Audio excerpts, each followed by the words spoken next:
Hello दोस्त, कैसे हैं आप लोग? बढ़िया हैं। आशा और उम्मीद करते हैं कि आप सब सारे लेक्चर को देखते होंगे और पढ़ते भी। ठीक है, तो आज के लेक्चर में हम क्या पढ़ने वाले, जितना अभी पढ़े हैं उससे आगे पढ़ेंगे। तो हम लोग ने अभी तक में बॉन्ड के बारे में देखा। वार्नर्स ने बॉन्ड के बारे में कोई डिस्कस नहीं किया, केवल बोल दिया कि वो क्या करता है, एक दूसरे से जुड़ा हुआ रहता है, लोन पेयर देता है। ठीक है, उसके बाद हम लोग बॉन्ड को जानना चाहते हैं, क्योंकि पढ़ना जरूरी है। क्योंकि जो कोऑर्डिनेट बॉन्ड होता है वो काफी मजबूत होता है, सबसे ज्यादा मजबूत होता है। जब तक उसको नहीं जानेंगे तब तक हमको कैसे पता चलेगा ये सच में ज्यादा मजबूत होता है। तो कोवैलेंट बॉन्ड है, आयनिक बॉन्ड है, उस सबसे क्या होता है, बहुत ज्यादा ही मजबूत होता है।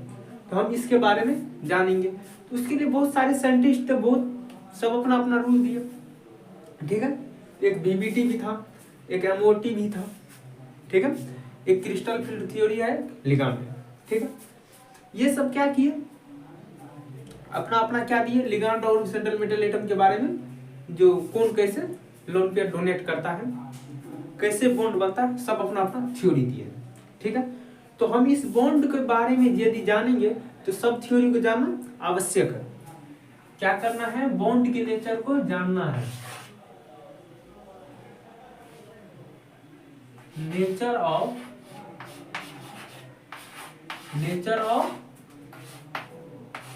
बॉन्डिंग।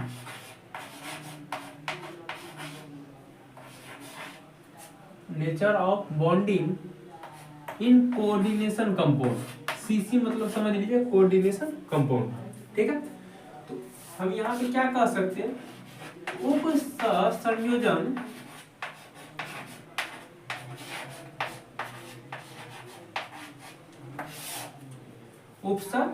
संयोजन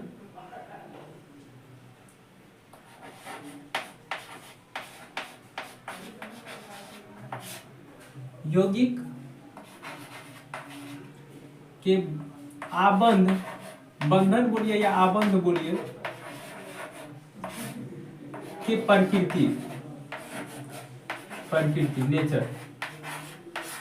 ठीक है, देखिए हम लोग जानते हैं कोऑर्डिनेशन कंपाउंड में एक सेंट्रल मेटल एटम होता है और लिगांड होता है। ठीक है, तो सेंट्रल मेटल एटम को हम लोग पुरुष माने थे और लिगांड को महिला माने थे ना। चलिए ठीक है, तो सेंट्रल पुरुष को महिला के साथ शादी करवाए। आखिर शादी कराए हैं तो दोनों के बीच में कैसा संबंध है, अच्छा से वो रह रहा है कि नहीं रहा है। पहले ऐसा था कि जो कुछ क्या हो गया, अपने वाइफ को छोड़ के, या कोई हस्बैंड क्या हो गया को छोड़ के चले गया, तो जिस कारण से बॉन्ड टूट गया था, तब जाके कोऑर्डिनेशन बॉन्ड बना। जो छोड़ दिया उसके पास जाके क्या हुआ, कोऑर्डिनेशन बॉन्ड बना। तो वो बॉन्ड काफी मजबूत हुआ। आखिर उस बॉन्ड कैसे बना, क्या रीजन था, उसके लिए हमको थ्योरी को जानना पड़ेगा। देखिए हम ये कहना चाह रहे हैं कि FeCN का होल 6 है ना। ये K4 क्या करता है, पानी के साथ अलग हो जाता है, K4 हो गया, ये 4K प्लस में बदल जाता है और ये 4 माइनस में बदल जाता है। आखिर ये 4K 4 गो CN इसकी वाइफ होगा, 4 गो K है तो 4 गो CN किसका है, इसका है। मतलब 4 CN किसका है, इसका है। और इसका कितना है, 2 ही CN है, 2 CN Fe का है और 4 इसका है। तो Fe ने इसकी वाइफ से शादी क्यों किया, क्योंकि 4 गो CN ने 4 गो K ने क्या किया, अपनी वाइफ को छोड़ के चले गया। और जब ये अपनी वाइफ को छोड़ के चले गया तो ये बची वाइफ, ये क्या किया, इससे शादी किया। और शादी करने के बाद बहुत अच्छे से बॉन्ड बन गया। क्या हो गया, बॉन्ड बन गया। तो आखिर इसमें और इसमें तो एक पुरुष है और 6 महिला है, और 6 महिला है। तो आखिर इस सब के बीच ऐसे किस प्रकार से ये लोग रह रहे हैं कि ये कभी टूटते नहीं है। क्या बात है कि इस दोनों में, इसमें कभी लड़ाई नहीं होते हैं। ये 4 आदमी था तो लड़ाई करके भाग गया, लेकिन ये 6 आदमी को भी संभाल रहा है, 6 आदमी में भी लड़ाई नहीं होता, बल्कि और बॉन्ड मजबूत हो गया। आखिर क्या बात हो सकता है, क्या रीजन हो सकता है, इसके लिए बहुत सारे साइंटिस्ट थे जो अपना अपना राय दिए, और उनमें मुख्य रूप से 4 थ्योरी क्रिएट हुआ। कितना थ्योरी? 4 थ्योरी। ठीक है, तो पहला थ्योरी है क्या? एमओटी। एमओटी। दूसरा है एलएफटी।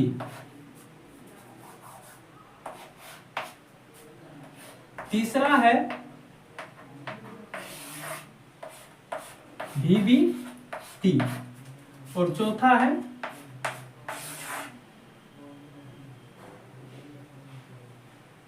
सीएफटी। ठीक है, ये 4 थ्योरी है। किसके लिए? बॉन्डिंग के नेचर को पहचानने के लिए। आखिर ये पुरुष कैसे 6 महिला को संभाल लिया, कभी बॉन्ड नहीं टूटता है, कितनों लड़ाई करने वाले व्यक्ति आ जाते हैं। आखिर क्या बात है इसमें, इस बात को अभी जानना। ठीक है, ये बात एक थ्योरी है, और कोई भी थ्योरी फटाक से 2 मिनट में खत्म होने वाली नहीं होती। थ्योरी मतलब क्या? जो कोई सिद्धांत को पूरा स्टडी किया, किसी चीज के बारे में जाना, उसके बारे में फिर बताया लोगों को, उसमें बहुत ज्यादा प्रोसेस होता है। और क्या होता है ना कि जो बहुत सारी बातें बताया जाता है, जिसमें बहुत सारी बातें गलत भी होती है, बहुत सारी बातें सही भी होती है। आगे समय गुजरने के साथ साथ उसमें बहुत सारे सुधार भी आते हैं। ठीक है, देखिए, तो 1 नंबर में एमओटी है। हमारा एनसीईआरटी बुक ने स्पष्ट किया है कि इस दोनों को इग्नोर कीजिए। क्या लिख दिया गया? इस दोनों को इग्नोर कीजिए, प्राथमिकता उन दोनों को नहीं, प्राथमिकता इन दोनों को दीजिए। मतलब हम लोगों को जानना है यही दोनों। ठीक है, कौन कौन जानना है? हम लोग को मात्र ये दोनों जानना है, लेकिन थोड़ा थोड़ा तो इसके बारे में भी जानना पड़ेगा। क्यों? जानेंगे नहीं तो कैसे होगा? ये एमओटी आता है किसमें? केमिकल बॉन्डिंग में, क्लास 11 में। ये फिर भी हम बता देते क्या होता है। एमओटी का फुल फॉर्म होता है molecular orbital theory. Molecular orbital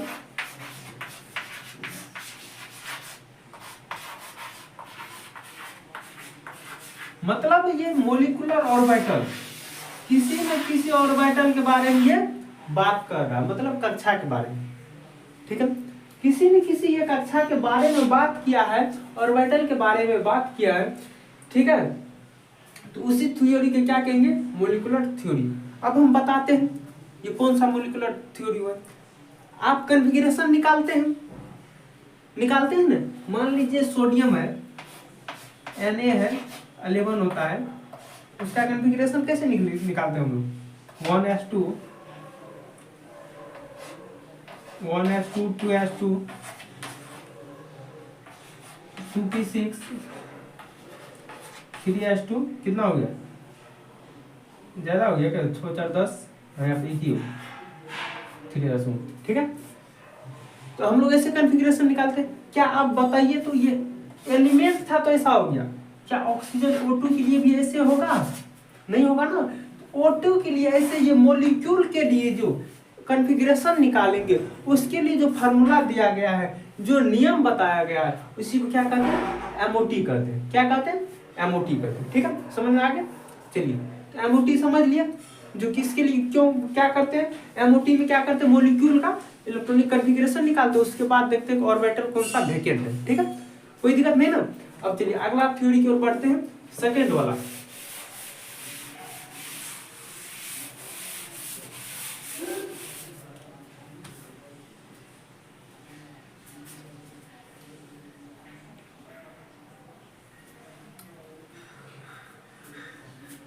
second वाला थ्योरी क्या है? एलएफटी। एलएफटी मतलब लिगांड फील्ड थ्योरी। क्या नाम है इसका? Ligand field theory. Ligand field theory. Ligand field theory, ये है एलएफटी। ये लिगांड फील्ड थ्योरी क्या कहता है?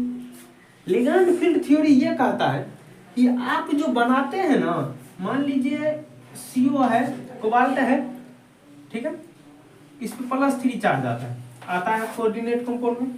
ये क्या है? 6 गो बॉन्ड बनाया है, बिल्कुल 6 गो बना लिया, तो इस पे माइनस चार्ज होगा ना। तो ये बोलता है CFT LFT कि जो ये जो होगा ना, ये अट्रैक्शन होगा, आयन के बीच अट्रैक्शन होगा। क्या होगा? अट्रैक्शन होता है, इसके बीच क्या होगा? अट्रैक्शन होगा।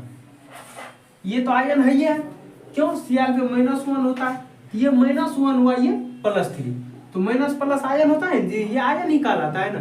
चार्ज क्या करे? आयन है ना, वही क्या होगा? ये हो जाएगा अट्रैक्शन, किसके किसके बीच? आयन आयन अट्रैक्शन हुआ। ये क्या है? Ion ion attraction. ये कहता है LFT लिगैंड फील्ड थ्योरी कि जो ये क्या करता है ना, अपना चार्ज इसको देता है, चार्ज के बीच देता नहीं, अट्रैक्शन होता है, इसके बीच क्या होता है? चार्ज के बीच अट्रैक्शन होता है। हम चार्ज को मिटा देते हैं, क्योंकि इस पे +3 था, इस पे -1 है, तो ये प्लस वाला है, तो इसीलिए यहाँ पे डेल्टा प्लस ये क्रिएट करता है, अट्रैक्ट करता है, आकर्षण है दोनों। और ये क्या होता है? डेल्टा माइनस अपने ऊपर ले लेता है। क्यों? ये भी इसको खींचेगा, ये खींचेगा। प्लस और माइनस में ही अट्रैक्शन होता है हमेशा, सेम चार्ज में कभी भी अट्रैक्शन नहीं होता, वो रिपल्सन हो जाता है। क्या हो जाता है? रिपल्सन हो जाता है। तो ये प्लस है या माइनस है, इसीलिए क्या हो जाता है? ये आयन आयन अट्रैक्शन होता है। तो ये CFT कहता है, ये क्या करता है? प्लस वाला आयन माइनस वाला को खींचे रहता है। क्या करता है? माइनस वाला खींचे रहता है, जिस कारण बॉन्ड क्या होता है? बहुत मजबूत हो जाता है। ठीक है, CFT का कहना है कि जो ये सेंट्रल मेटल एटम लिगैंड के को क्या करता है? एक दूसरे के बीच अट्रैक्शन फोर्स लगता है, वो कौन सा? Ion ion attraction force. ठीक है, जिस कारण से क्या होता है? ये बहुत ज्यादा मजबूत होता है। देखिए CFT क्या बोला, और मोलिकुलर क्या बोलेगा? वैकेंट ऑर्बिटल में क्या होगा? डी ऑर्बिट, मतलब ये सेंट्रल मेटल एटम के पास वैकेंट ऑर्बिटल होगा, उसमें क्या होगा? लोन पेयर देगा। चलिए, अब CFT सब, अब LFT समझ गए लिगैंड फील्ड थ्योरी। तो क्या लिगैंड फील्ड थ्योरी कहा कि जो ये आयन आयन अट्रैक्शन होता है। अब देखिए यहाँ Cl- था, तो क्वेश्चन आप लोगों का ये होना चाहिए कि जो यदि CO+3 और NH3 हो जाए, तो बताइए सर, इसमें तो कोई चार्ज ही नहीं है, तो क्या ये चार्ज जो नहीं है, कैसे ये आयन आयन होगा? क्वेश्चन आना चाहिए ना, जो हम बोले हैं कि लिगैंड के रूप में, सॉरी न्यूट्रल लिगैंड भी हो सकता है, लिगैंड में क्या हो सकता है? न्यूट्रल भी हो सकता है। ये न्यूट्रल हो गया, तो इस पे तो कोई चार्ज नहीं है, तो कैसे हुआ ये? कैसे? तब इसके लिए लिगैंड ये क्या किया? LFT ने कौन सा थ्योरी दिया, क्या बताया इसके लिए? ये इसने बताया कि जो ये जो बना होता है ना, इसमें खुद ही डायपोल होता है। क्या होता है? डायपोल मतलब 2 चार्ज होता है।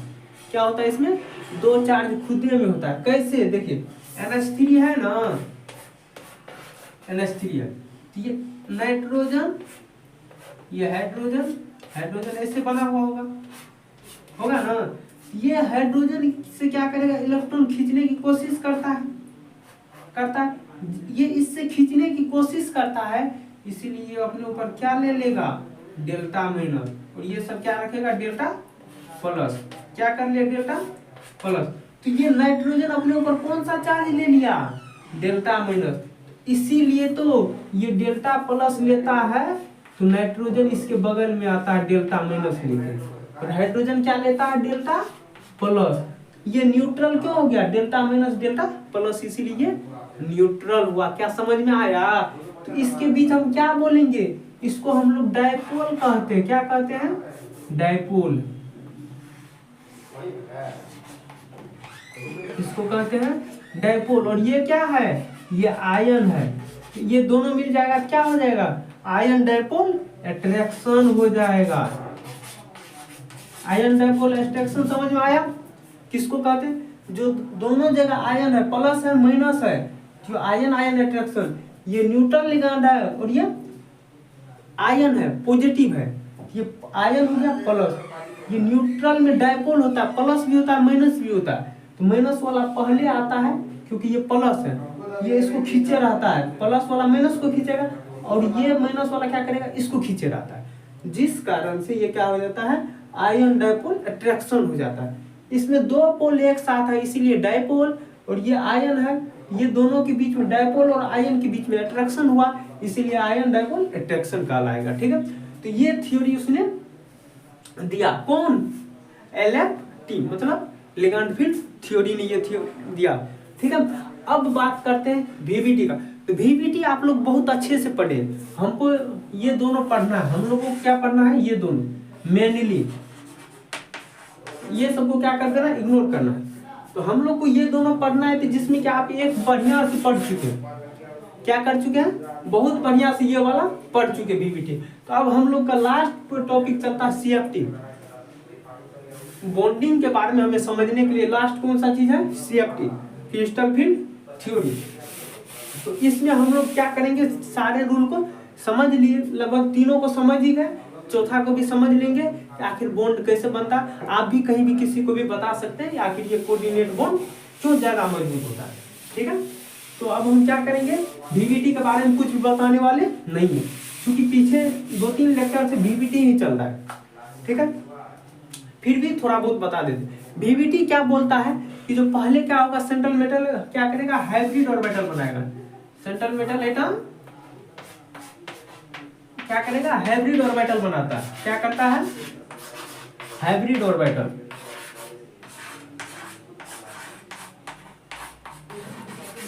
सेंट्रल मेटल एटम क्या किया, हाइब्रिड ऑर्बिटल बनाया। उसके बाद लिगैंड क्या करेगा, लिगैंड लोन पेयर डोनेट करता है। क्या करता है, लोन पेयर डोनेट करेगा, लोन पेयर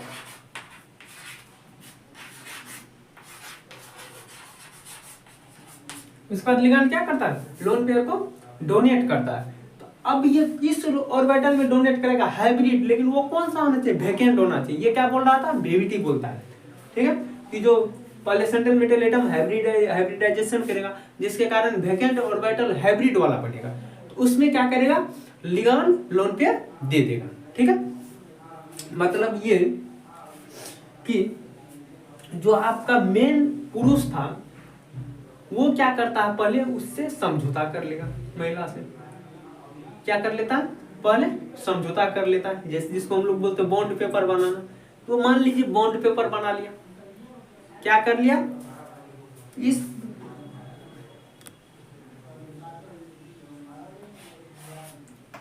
कोष्ठ में स्क्वायर ब्रैकेट में जो भी रहेगा, शादी करने से पहले क्या कर लेगा, बॉन्ड पेपर बना लेगा अकॉर्डिंग टू VBT। मान लेते हैं बॉन्ड पेपर बना लिया और बोल देगा कोई भी दिक्कत होगा तुम अलग नहीं होगे, पहले हमसे समझौता करेगा करने के लिए। ठीक है, तो पुरुष बोलेगा कि तुम हमसे अलग होने से पहले क्या करेगी, समझौता कर लेगी। ठीक है, तो पुरुष का बात पे सहमत होती है। उसके बाद क्या करेगी महिला, दिक्कत होगा तो पहले इससे करेगा, ये समस्या का समाधान कर लेगा। ठीक है, यदि महिला किसी कारणवश अपने पति से अलग होती है, उसका यदि उसका हस्बैंड उस प्रॉब्लम को ही जड़ से ही उखाड़ दे, क्या वो कभी अलग होगी, नहीं ना। तो मान लीजिए VBT वही बोलता है कि जो क्या कीजिए, पहले सेंट्रल मेटल एटम का हाइब्रिडाइजेशन कीजिए। ठीक है, समझौता कीजिए, उसके बाद क्या कीजिए, उसका उससे शादी कीजिए, मतलब उसके बाद उससे लोन पे डोनेट कीजिए। ठीक है, अब बात करते हैं क्रिस्टल फील्ड थ्योरी का, जो कि हमारा बहुत ही इंपॉर्टेंट है, बहुत ही इंपॉर्टेंट है क्रिस्टल फील्ड थ्योरी। अब इस सबको मिटा देते हैं, अब एक ही स्टार्ट करते हैं, क्या, क्रिस्टल फील्ड थ्योरी। तो देखिए क्रिस्टल फील्ड थ्योरी से पहले हमने सोचा ये कुछ चीजें को एक्सप्लेन तो किया, लेकिन पूरी तरह से एक्सप्लेन नहीं किया है, तो उसको लिख दे, क्योंकि NCERT ने ये बात लिखा हुआ है कि जो इसमें कुछ कमियां रह गया। VBT बहुत सारी चीज को एक्सप्लेन किया, ऐसा नहीं है कि नहीं किया, तो VBT ने बहुत सारी चीज को एक्सप्लेन किया, लेकिन उसमें कुछ कमियां रह गया, जो कि CFT क्या करती है, पूरी तरह से उसको एक्सप्लेन कर देती है। देखिए तो उसका कमियां क्या क्या रहा सो बताते हैं। ड्रॉबैक्स ऑफ VBT में क्या क्या कमियां रहा, देखिए, it involves a number of एज्यूम्पशन।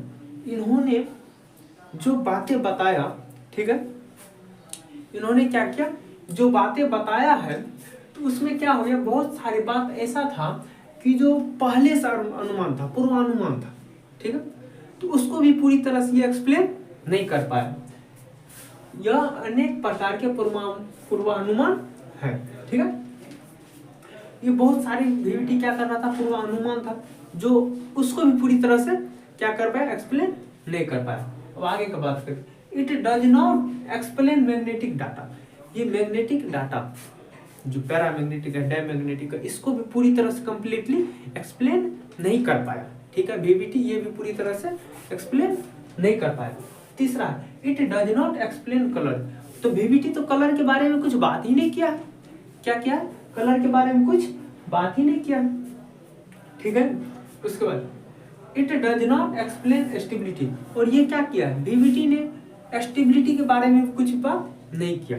ठीक है, इसको भी हम लोग क्या किस में पढ़ेंगे, क्रिस्टल फील्ड थ्योरी। अब देखिए आगे बात करते हैं, it does not explain Esper planar and tetrahedral. जो हम लोग एस्पर प्लेनर जिसका कोऑर्डिनेशन नंबर 4 था उसको हम लोग पढ़ते थे। कोऑर्डिनेशन नंबर जो 4 था उसको जो हम लोग पढ़ते थे, उसमें दो चीज आता था ज्योमेट्री में, या तो स्क्वायर प्लेनर आता था या टेट्राहेड्रल। उसको भी पूरी तरह से ये एक्सप्लेन नहीं कर पाया। फिर भी बताने के लिए बता देते हैं हम लोग, लेकिन वो पूरी तरह से एक्सप्लेन नहीं कर पाएगा। ठीक है, और लास्ट वाला क्या है, ये स्ट्रॉन्ग फील्ड लिगांड और वीक फील्ड लिगांड में क्या किया, स्पष्ट नहीं कर पाए दोनों में क्या अंतर है। ठीक है, तो it does not distinguish between strong field ligand and weak field ligand. ठीक है, तो ये क्या होता है, it does not distinguish between weak field ligand and strong field ligand. ये क्या करता है, स्ट्रॉन्ग फील्ड लिगांड और वीक फील्ड लिगांड के बीच विभेद स्पष्ट नहीं कर पाता है। ठीक है, तो इस प्रकार से ये सब खामियां रहा, बताया सब कुछ है ये दोनों को छोड़ के, लेकिन कुछ कुछ प्रॉब्लम बच गया जिसको CFT क्या करेगा, पूरी तरह से उसको समझा देगा। ठीक है, तो अब हम बात करने जा रहे हैं CFT का, VVT को हटा के। तो CFT क्रिस्टल फील्ड थ्योरी आखिर क्या है, क्रिस्टल फील्ड थ्योरी आखिर क्या है, इसके बारे में हम लोग पढ़ेंगे।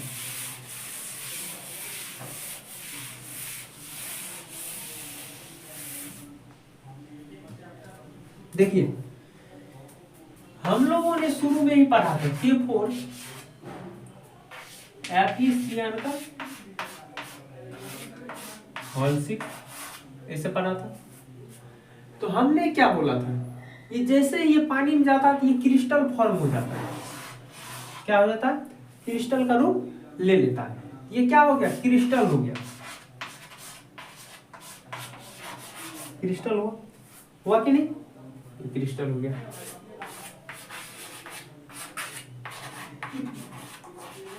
ठीक है, यहां पर लिख लेते हैं क्रिस्टल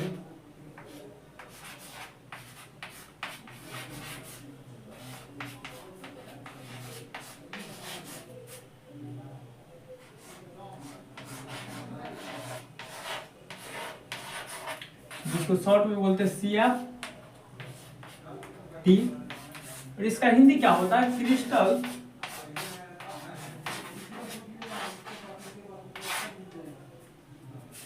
क्षेत्र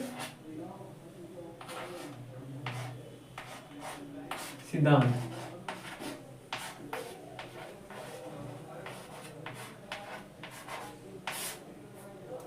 क्रिस्टल से क्षेत्र सिद्धांत। देखिए हम लोग क्या बोले, जैसे पानी में जाएगा तो एक क्रिस्टल बना लेता, तो इसी क्षेत्र के बारे में हमें जानकारी मिलेगा। CFT में किस क्षेत्र के बारे में, ये क्रिस्टल है, इसी क्षेत्र के बारे में हमें जानकारी दिया है। जिस सिद्धांत के अनुसार, सिद्धांत में उसी कहेंगे क्रिस्टल फील्ड थ्योरी। इस क्षेत्र में, इस क्षेत्र को क्रिस्टल कहते हैं। इस क्षेत्र के बारे में जिस सिद्धांत में क्या किया गया, जानकारी दिया गया, उसी को हम क्या कहेंगे, क्रिस्टल फील्ड थ्योरी। ठीक है, तो अब हम इसके बारे में कुछ कुछ बताते हैं। देखिए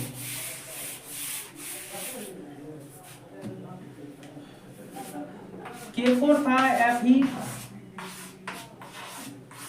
का होल 6, यहाँ पे -4 हो जाता है, तो हमें इससे कोई मतलब नहीं है, इस फील्ड से मतलब है। ठीक है, तो हम इसमें क्या कह सकते हैं, देखिए तो इसमें हम ये कह सकते हैं लिगांड के रूप में क्या होगा, एनायन हो सकता है। क्या हो सकता है, लिगैंड के रूप में एनायन हो सकता है। तो हम यहाँ पे क्या बोल सकते हैं, CFT क्या बोला कि जो मतलब एनायन पॉइंट चार्ज होता है, charge of ligand.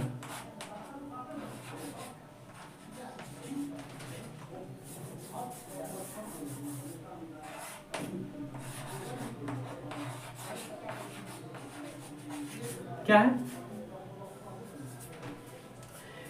Anion point charge of ligand, मतलब ये लिगैंड क्या होता है, एनायनिक चार्ज होता है इसमें।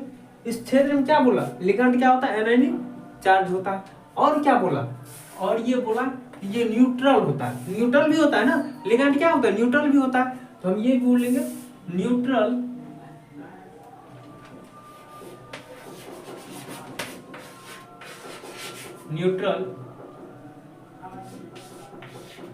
Point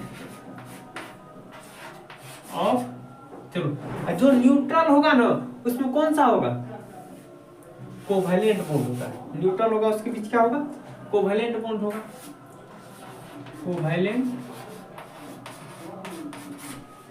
neutral point of ligand.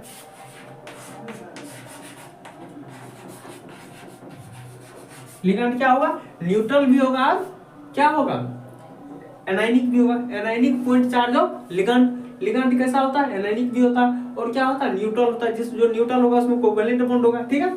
और लिगैंड में होता है ये सब होता है ना। और क्या बोला लिगैंड, तो देखिए तो CFT ने ये दोनों सिद्धांत दिया और इस दोनों के बारे में क्या बताया, फटाफट बोलिए, कुछ तो याद होगा, कुछ तो याद होगा। उन्होंने बोला कि लिगैंड क्या करता है, लोन पेयर किसको देता है, सेंट्रल मेटल एटम को। लेकिन उससे पहले क्या बोला था CFT, जो सेंट्रल मेटल एटम के बारे में, central metal atom positive charge दिखाता है, क्या करता है, पॉजिटिव चार्ज।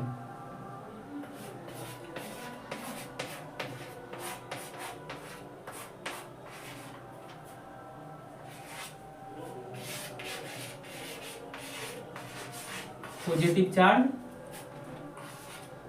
और central metal atom, central metal atom क्या दिखाएगा, हमेशा पॉजिटिव चार्ज दिखाएगा। कोई दिक्कत नहीं ना, चलिए आगे बात करते हैं। अब देखिए CFT क्या कर रहा है, कह रहा है कि जो इसमें जो सेंट्रल मेटल एटम है ना, इसके जो D orbital, generally D block के ही एलिमेंट के सेंट्रल मेटल एटम आते हैं। जब ये डी ब्लॉक के ही एलिमेंट के सेंट्रल मेटल एटम आते हैं तो उसमें क्या होंगे, डी ऑर्बिटल होंगे। तो डी ऑर्बिटल का ही हम लोग जनरली बात करेंगे, ठीक है। तो हम क्या बोले कि जो डी ऑर्बिटल होते हैं ना, उसके सारे जो ऑर्बिटल होते हैं डी, मतलब डी ब्लॉक एलिमेंट के जितने भी ऑर्बिटल होते हैं सब में एनर्जी क्या होते हैं, सेम होते हैं। क्या बोले, D block element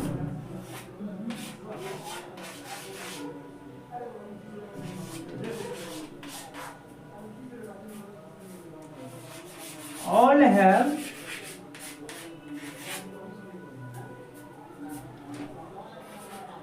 same energy।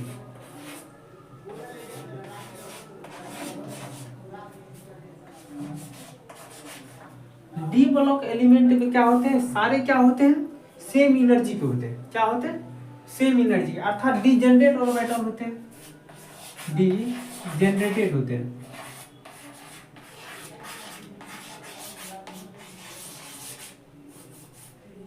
D generated orbital,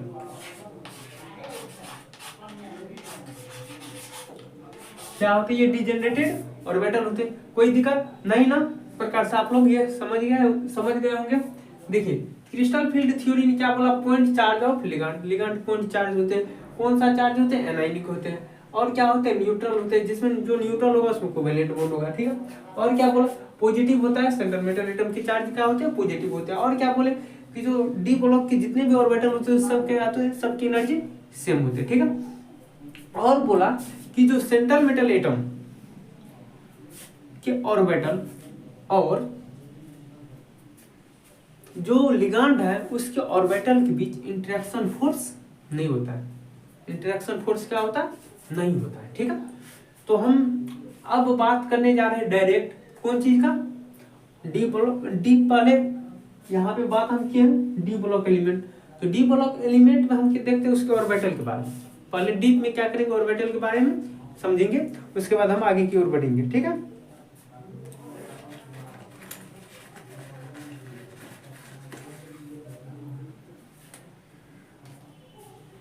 चलिए तो हम इसको साफ कर देते हैं।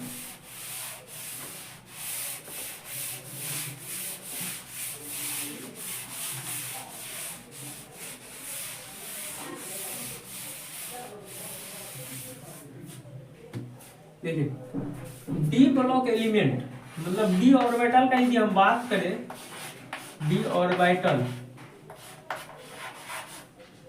कौन सा ऑर्बिटल, डी ऑर्बिटल, ये कितने तरह के होते हैं, दो तरह के होते हैं। कितने तरह के होते हैं, एक एक्सियल होते हैं, एक नॉन एक्सियल होते हैं। क्या होते हैं, एक एक्सियल और नॉन एक्सियल।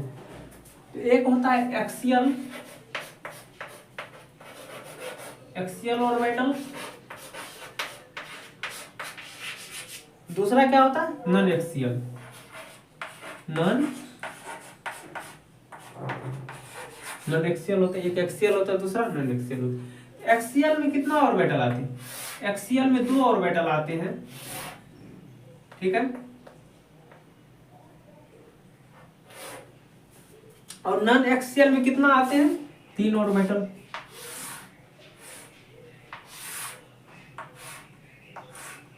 टोटल 5 ही ऑर्बिटल होते हैं ना डी में। डी में 5 ही ऑर्बिटल होते हैं, जिसमें एक एक्सियल होता है, दूसरा नॉन एक्सियल होता है। एक्सियल में 2 ऑर्बिटल आ जाते हैं, नॉन एक्सियल में 3 आ जाते हैं। एक्सियल में जो 2 आता है, एक आता है d x square minus y square, दूसरा होता है D z square.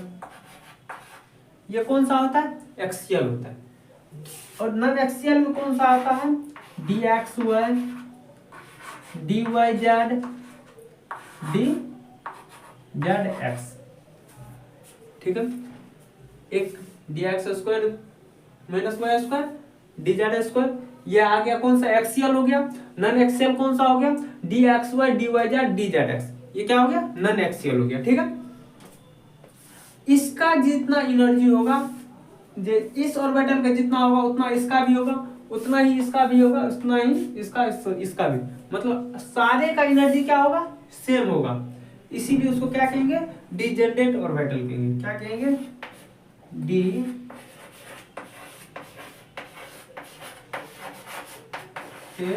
Orbital.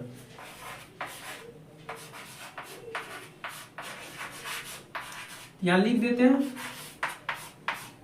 All orbitals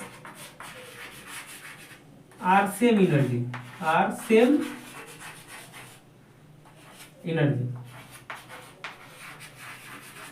सारे ऑर्बिटल क्या होते हैं, सेम एनर्जी के होते हैं ना। चलिए अब ये सेम एनर्जी के होते हैं, तो इस ऑर्बिटल को क्या कहते हैं, इस ऑर्बिटल को क्या कहते हैं। क्या ये दोनों अलग अलग रहते हैं, नहीं, ये सब क्या होते हैं, एक साथ ही रहते हैं। क्या होते हैं, ये सब एक साथ ही होते हैं। लेकिन एक समय आता है जहां पे क्या हो जाते हैं, ये दोनों अलग हो जाते हैं। हम वो बताएंगे कब होता है, ठीक है।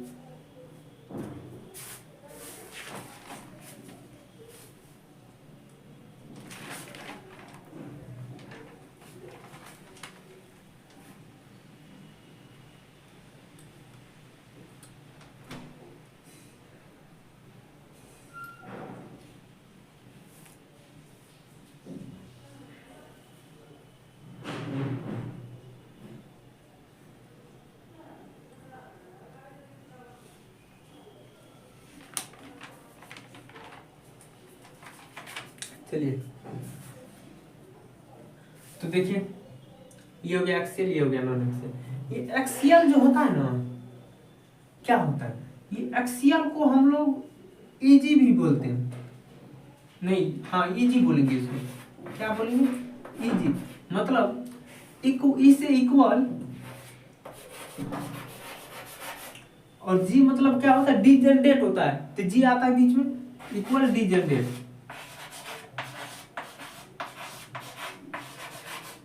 इक्वल डिजेनरेट, इजी यूज करेंगे आप समझ जाइएगा कि यहाँ पे क्या है, इक्वल डिजेनरेट है, मतलब ये दोनों का ही दोनों के बीच का ही बात करेंगे, ये दोनों जहां पे रहेगा, और ये क्या है, एक्सियल है, क्या है एक्सियल, मतलब एक्सिस के बीच में है, एक्सिस में ये दोनों क्या है, एक्सिस पर है, इसीलिए क्या हो जाएगा एक्सियल, ठीक है। अब ये क्या होता है, एक्सिस के बीच में होता है, नॉन एक्सियल है, मतलब एक्सिस पर नहीं होता, तो इसके लिए हम क्या करेंगे, T2G का यूज करेंगे, T2G, T2G मतलब ट्रिपल डिजेनरेट बोल देते हैं, ट्रिपल डिजेनरेट, डिजेनरेट, ये ट्रिपल डिजेनरेट हो गया, ये हो गया इजी मतलब इक्वल डिजेनरेट, T2G मतलब ट्रिपल डिजेनरेट। तो जहां भी हम T2G लिख दे तो फटाक से दिमाग में आना चाहिए कि T2G मतलब ट्रिपल डिजेनरेट, मतलब तीनों का ऑर्बिटल सेम, मतलब ऑर्बिटल सेम होगा, एनर्जी भी सेम होगा, अर्थात T2G मतलब क्या आना चाहिए फटाफट, अरे ये तो क्या है, नॉन एक्सियल है, फटाक से आना चाहिए। ईजी मतलब क्या, इक्वल डिजेनरेट, मतलब ये दोनों का एनर्जी भी सेम होगा, तो आखिर ये कौन सा, एक्सियल कि नॉन एक्सियल, ईजी मतलब क्या होता है, इक्वल है, ये एक्सियल हो जाएगा, क्या हो जाएगा, ईजी मतलब एक्सियल हो जाएगा, फटाक से ये सब दिमाग में आना चाहिए, क्योंकि ये अभी अब आगे आने वाला है, क्योंकि ये जितना भी है ना ये एक साथ रहता है, ये सब क्या होता है, मिला हुआ रहता है, तो ये सब में भी सबका एनर्जी सेम ही है ना, तो एक समय ऐसा आ जाता है ना कि एनर्जी बहुत ज्यादा हो जाती है, जब एनर्जी सबका सबका अपना क्षमता होगा, लेवल क्या होगा, सबका होगा नहीं, किसके पास कितना एनर्जी रखने की क्षमता है, क्योंकि ये दोनों एक्सियल है, ये नॉन एक्सियल, तो जैसे एक समय आता है एनर्जी बढ़ जाता है, एनर्जी जब बढ़ता है ना तो क्या हो जाता है, ये सब बढ़ जाता है, तब बढ़ता है, अभी नहीं बढ़ता है, शुरुआत में नहीं बढ़ता है, जब एनर्जी बहुत ज्यादा हो जाए तब वो क्या हो जाएगा, ये आपस में बढ़ जाएगा, कौन सा बढ़ जाएगा, नॉन एक्सियल अलग हो जाएगा, एक्सियल अलग हो जाएगा, ठीक है। तो जिस समय बढ़ता है तो उस समय उस एनर्जी को कहते हैं बेरी सेंटर, क्या कहते हैं, जिस सेंटर पे जाके एनर्जी बढ़ता है तो उसको क्या कहते हैं, बेरी सेंटर कहते हैं, ठीक है। तो हम अब उसका हम बात करने जा रहे हैं जिस समय क्या होता है, एनर्जी बढ़ जाता है, ठीक है। तो आप लोग को इस और कोई चीज दिक्कत इसमें नहीं ना, कि ऑर्बिटल कितने होते हैं, डी ऑर्बिटल दो तरह के होते हैं, एक्सियल और नॉन एक्सियल, एक्सियल में कौन आता है, dx² minus dx² minus y² dz², और नॉन एक्सियल में क्या आता है, dx² dy dz, ठीक है। तो ये और ये सब मान लेंगे अभी की सब एक साथ है, लेकिन एक समय और सबका एनर्जी भी बराबर है, एक समय ऐसा आएगा कि जो एनर्जी बहुत ज्यादा हो जाएगा, क्या आ जाएगा, एनर्जी बहुत ज्यादा हो जाएगा, सेंट्रल मेटल एटम के पास क्या हो जाएगी, एनर्जी बहुत ज्यादा हो जाएगी, जिस कारण से ये सब क्या हो जाएगा, दूर भाग जाएगा, एक्सियल अलग हो जाएगा और नॉन एक्सियल अलग हो जाएगा, ठीक है। तो ये ऐसा कब पॉसिबल होता है, जब ये स्फेरिकल शेप में होता है, किस शेप में होता है, स्फेरिकल शेप में, तो मतलब गोलाकार, सेंट्रल मेटल एटम के चारों तरफ होता है, उस समय क्या होता है, एनर्जी जब देते रहता है, इलेक्ट्रॉन हमेशा जानते हो कि नाचते रहता है, जिस कारण एनर्जी एक समय आता है बहुत ज्यादा हो जाए, तो सब क्या हो जाता है, एक्सियल अलग हो जाता है और नॉन एक्सियल अलग हो जाता है, उस तब होता है ये घटना, ठीक है। तो उस घटना का हम अब बात करने जा रहे हैं, इस सबको मिटा देते हैं,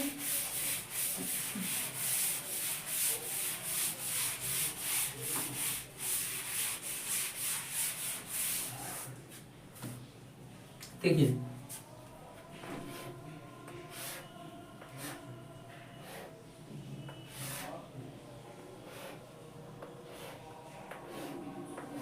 ये क्या है, डिजेनरेट ऑर्बिटल है, डिजेनरेट लिख देते खाली, डिजेनरेट, डिजेनरेट मतलब क्या हो गया, सारे की एनर्जी सेम है, ठीक है। तो जैसे ये थोड़ा बढ़ेगा बेरी सेंटर में जाएगा, मान लीजिए एक सेंटर है, ऐसे आया यहाँ पे,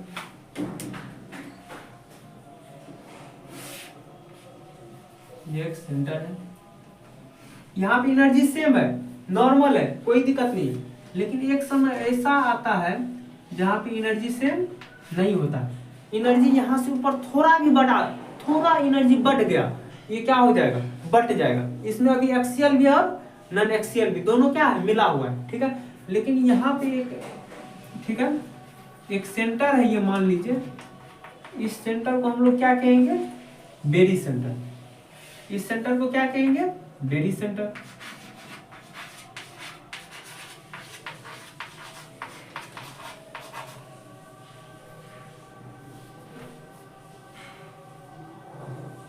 बेरी सेंटर होता है। अब देखिए यहां से थोड़ा भी एनर्जी दिए, थोड़ा भी, ये बढ़ जाएगा। कितने पार्ट में, दो भाग में, यहां से दो भाग में बढ़ जाता है। कितने भाग में बढ़ता है, दो भाग में। अब यहां से आगे जो दो भाग में बढ़ता है, तो अब ये डिपेंड करेगा कि हम कौन सा डी ऑर्बिट लेंगे, इसका कोऑर्डिनेशन नंबर कौन सा है, ऑक्टाहेड्रल है कि टेट्राहेड्रल है, यहाँ पे आके डिसीजन लेंगे, ठीक है। तो यदि ऑक्टाहेड्रल हो या फिर टेट्राहेड्रल हो, ठीक है, तो दोनों में कुछ ना कुछ अंतर आता है। एक रहता तो कोई प्रॉब्लम नहीं था, लेकिन दोनों में कुछ ना कुछ अंतर आता है। तो क्या अंतर आता है, देखिए यहाँ क्या होता है, ये मान लीजिए कि जो, मान लेते हैं इसको ऑक्टाहेड्रल का, क्या मान लेते हैं, एग्जांपल के लिए लेते हैं अभी ऑक्टाहेड्रल।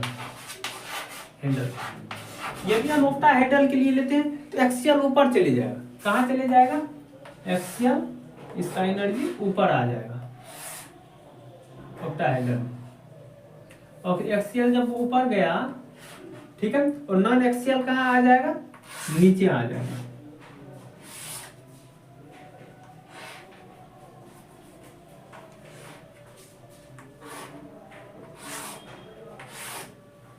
चलिए, ये एक्सियल ऊपर गया, तो एक्सियल को कौन चीज से रिप्रेजेंट करते हैं, ईजी से। कौन चीज से, ईजी से। और इसको कौन चीज से सूचित करते हैं, T2G से। नॉन एक्सियल को कौन चीज से, T2G से, ठीक है।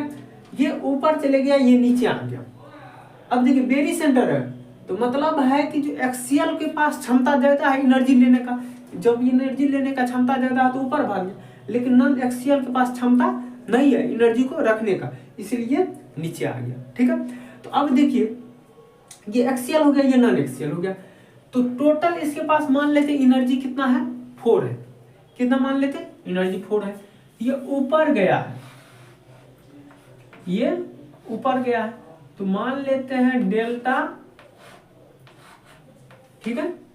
डेल्टा किसके लिए गया है, ऑक्टाहेड्रल है कि टेट्राहेड्रल है, कौन चीज है, ये है ऑक्टाहेड्रल। डेल्टा हो, एनर्जी इसका कितना होगा, बेरी सेंटर से ऊपर कितना हो जाएगा, देखिए ये 2 लेके ऊपर भाग गया, ऊपर गया तो बचा कितना है, 3 बचा है। तो मतलब मान लीजिए टोटल एनर्जी कितना है, 5 है।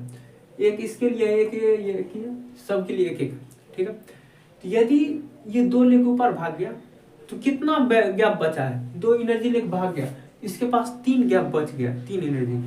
तो टोटल में ये 3 एनर्जी बटन 5 हो जाएगा। मतलब 5 गो में 3 से यह आगा हो गया। 5 एनर्जी में मान लीजिए 5 गो एनर्जी वाला है, 5 गो में से कितना सा आगा हो गया, 3 गो से आगा हो गया। तो जितना सा आगा हो गया ऊपर में लिख दिया, जितना से पीछा है मतलब टोटल जितना है उसको नीचे में लिख दिया। अब ये नीचे में है, पीछे है, तो पीछे है तो कितना से पीछे है वो लिखना पड़ेगा। तो देखिए डेल्टा वो बराबर कितना से पीछे है, 2 से पीछे है। 5 गो में 3 गो पीछे है, मतलब 2 गो आगे बढ़ गया, तो 2 गो आगे बढ़ गया, 2/5। और आपको बहुत सारे बुक में चिन्ह दिया हुआ रहेगा, इसका दिया हुआ रहेगा माइनस, इसका दिया हुआ रहेगा प्लस। तो वो एक सिंबल होता है। सिंबल क्या होता है कि ऊपर जब गया है तो पॉजिटिव हो गया, जब नीचे आया तो माइनस, निगेटिव। समझे कि नहीं, ये ऊपर गया ज्यादा एनर्जी लिया इसीलिए पॉजिटिव, नीचे आया निगेटिव, ठीक है। अब देखिए ये हो गया, तो अभी एक्सियल का नाम भी लिख देते यदि मेरे पास जगह है तो। क्या हो जाएगा, dx² माइनस y², ये dz² हो जाएगा। इसमें क्या हो जाएगा, dxy dyz dz, ठीक है। तो इस प्रकार से आप इसको आसानी से लिख सकते हैं, कोई दिक्कत। और ये जो बट जाता है तो इसका नाम क्या आ जाता है, अब क्रिस्टल फील्ड थ्योरी हटके अब आ जाएगा क्या, क्रिस्टल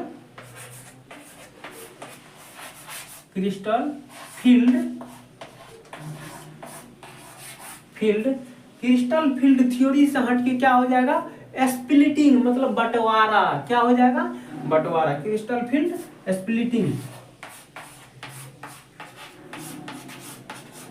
ये क्या हो जाएगा, क्रिस्टल फील्ड स्प्लिटिंग हो जाएगा, ठीक है। अब इसका नाम हो जाएगा CFS, क्रिस्टल फील्ड स्प्लिटिंग हो जाएगा। क्रिस्टल फील्ड स्प्लिटिंग क्यों पड़ा, एक क्रिस्टल था, ठीक है, सेंट्रल मेटल एटम जिस जहाँ पे था, उसको बहुत सारा आदमी लोन पेयर दे रहे थे, ठीक है, लोन पेयर दे रहे थे। लोन पेयर लेने के दौरान क्या हो जाता, कभी कभी एनर्जी ज्यादा हो जाता, एनर्जी यदि ज्यादा हो गया, ऑक्टाहेड्रल रहा, तो वो क्या हो जाएगा, उसका जो एक्सियल वाला होगा पार्ट वो ज्यादा एनर्जी लेके भाग जाएगा, और नॉन एक्सियल वाला पार्ट रहेगा वो कम एनर्जी लेके नीचे आ जाएगा। तो ये एक बंटवारा हो गया। अब पहले क्या था, सब एक साथ था, एक्सियल और नॉन एक्सियल दोनों एक साथ था, लेकिन ये अब बंटवारा हो गया, जिस कारण से टोटल 5 गो एनर्जी था, सब आपस में बराबर था, एक एक लिया हुआ था। तो ये 2 ऊपर भाग गया, मतलब 3 गो से ज्यादा एनर्जी लेकर भागा है, 3 गो से ज्यादा है, इसीलिए +3 लिख पाते हैं, टोटल लिख दिए। अब ये 3 को नीचे है, इससे 2 क्या है, ऊपर है, 2 ऊपर है, तो इसीलिए यहाँ पे 2/5 किया, ठीक है। तो इस प्रकार से हम आशा करते हैं कि आप लोग CFC समझ गए होंगे, CFS समझ गए होंगे, ठीक है। और यही सब बातें जो पूरा करेंगे, जितना भी बात करेंगे, यही क्रिस्टल फील्ड थ्योरी के अंतर्गत आएगा, ठीक है। आशा और उम्मीद करते हैं कि आपको ये भी समझ में आ गया होगा, स्प्लिटिंग भी समझ में आ गया होगा। आज छोटा सा लेक्चर है, ठीक है, फिर हम अगले लेक्चर में आएंगे और अच्छे से डील करेंगे, ठीक है। आज केवल आप लोग ये समझ लीजिए, ये डिजेनरेट ऑर्बिटल है, मतलब इसका एनर्जी यहाँ पे सेम है। अब एनर्जी इसका बढ़ गया, बढ़ा एक लेवल पे आ गया, एक लेवल पे इतना लेवल पे आ गया, इससे यदि थोड़ा भी एनर्जी ज्यादा आएगा ये अपने आप में बट जाएगा। अभी देखो बटा हुआ नहीं है, सब आपस में एक साथ है, पांचों क्या है, एक साथ है। मान लीजिए यहाँ पे भी क्या है, dx² - y² है, ये dz² है, ये dxy, ये dyz, दिखाइए, दिखा dyz, ये dzx, ऐसे ही है। इसमें भी मान लीजिए ये क्या है, dx² - y², dz² dxy, dyz, dzx, ये सब अभी क्या एक साथ है। जब तक डिजेनरेट ऑर्बिटल में एनर्जी सेम रहता है एक साथ रहेगा, लेकिन एक समय ऐसा आएगा कि एनर्जी सेम है लेकिन उससे थोड़ा भी ज्यादा देंगे ये आपस में बट जाता है। जब यह आपस में बटेगा, जब जिस सेंटर पे थोड़ा भी एनर्जी हम ज्यादा देंगे वो बट जाएगा, उस सेंटर का नाम है बेरी सेंटर। क्या होता है, बेरी सेंटर होता है, ठीक है। और जो एनर्जी ज्यादा लेके भाग जाता है वो एक्सियल होता है, किसमें, ऑक्टाहेड्रल में। और जो एनर्जी कम लेके भागता है, उस जिसको क्षमता नहीं होता है एनर्जी रखने का, वो क्या होता है, नॉन एक्सियल होता है, किसमें, ऑक्टाहेड्रल में। और जो एक्सियल होता है उसको ईजी से रिप्रेजेंट करते हैं, ईजी मतलब इक्वल डिजेनरेट ऑर्बिटल। और जो जिसके पास क्षमता नहीं होता है यानी T2G से रिप्रेजेंट करते हैं, ट्रिपल डिजेनरेट ऑर्बिटल, ठीक है। यहाँ पे डेल्टा O मतलब ये एनर्जी दिखा रहा है, ये 3 गो से क्या है, अधिक है एनर्जी, लेकिन ये क्या कर रहा है, डेल्टा O ये भी एनर्जी को ही दिखा रहा है, ये क्या है, 2 गो से कम है, इसीलिए निगेटिव दिखाया गया, ठीक है। हम अब बात आती है कि यहाँ पे 5 क्यों रखा गया, क्योंकि 5 गो ऑर्बिटल है, एक तरह से जनरली मान लिया गया, ठीक है, 5 गो ऑर्बिटल है इसीलिए 5 लिए। तो 2 ऊपर चले गया तो 3 और नीचे में 2।